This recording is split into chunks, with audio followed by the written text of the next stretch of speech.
simbahan ay talagang pagpapatibay ng buhay ng asawa. So,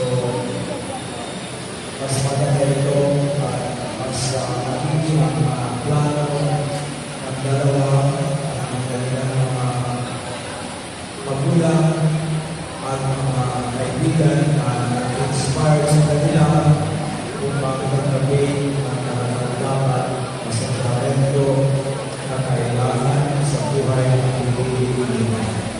So, ganun din kayo, sana mga asawa na pagbigyan nyo ng importansya ang sakramento ng kasal.